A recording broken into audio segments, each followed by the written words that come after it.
మిథున అయితే వాళ్ళ అమ్మ వాళ్ళ ఇంటికి వస్తుంది. అది చూసి లలిత వాళ్ళైతే అమ్మ మిథున వచ్చేసావా అని చెప్పి అంటూ ఉంటారు. అది వినగానే అక్కడ ఉన్న మిథున హరివర్ధన్ గారు అని చెప్పి గట్టిగా పిలుస్తుంది. దాంతో అక్కడ ఉన్న హరివర్ధన్ అయితే బయటకు వస్తాడు. ఏంటి సార్ నా భర్తని ఎందుకు అరెస్ట్ చేయించారని చెప్పి మిథున అడుగుతుంది. అది వినగానే హరివర్ధన్ ఇలా అంటూ ఉంటాడు, నీ భర్త అరెస్ట్ వెనకతల నేనెందుకు కారణం అవుతాను, ఆ ఇడియట్ అరెస్ట్ అయితే నన్నెందుకు అడుగుతున్నావు అని చెప్పి హరివర్ధన్ అంటూ ఉంటాడు. అది వినగానే మిథున నా భర్తని మీరే అరెస్ట్ చేయించారని నాకు తెలుసు, మీరు ఇప్పుడు నా భర్తను విడిపిస్తారా లేదా అని చెప్పి అడుగుతుంది. అది వినగానే హరివర్ధన్ అయితే ఏంటి వాడిని విడిపించాలా, నేను కానీ వాడిని విడిపించాలంటే నువ్వు మా ఇంటికి రావాల్సిందే, నేను చెప్తేనే కానీ పోలీసులు వాడిని వదలరు, నేను చెప్తేనే వాడిని పోలీసులు వదులుతారు, నువ్వు ఇంటికి వస్తానని చెప్పు, నువ్వు ఇంటికి వచ్చి ఇంట్లో కూర్చో, అప్పుడు వాడిని విడిపించేయమని చెప్తాను, అంతవరకు నేను ఆ మాట చెప్పను అని చెప్పి హరివర్ధన్ అంటాడు. అది వినగానే మిథున ఒక్కసారిగా షాక్ అయిపోతుంది.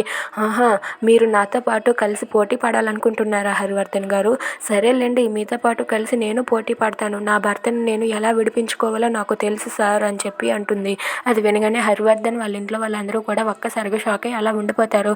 ఇక మిథున అయితే వాళ్ళ నాన్నతో ఇలా అంటూ ఉంటుంది, నా భర్తను నేను విడిపించుకుంటాను, మీకన్నా నేనే గొప్ప నిరూపించుకుంటాను, నా భర్తను నేను ఎలా విడిపించుకోవాలో నాకు తెలుసు అని చెప్పి వాళ్ళ నాన్నతో ఛాలెంజ్ చేస్తుంది. అది విని లలిత అక్కడ ఉన్న వాళ్ళందరూ షాక్ అయ్యి అలా ఉండిపోతారు. ఇక మిథున ఆ మాట చెప్పేసి అక్కడి నుండి వెళ్ళిపోతుంది. Thanks for watching friends, please subscribe our channel.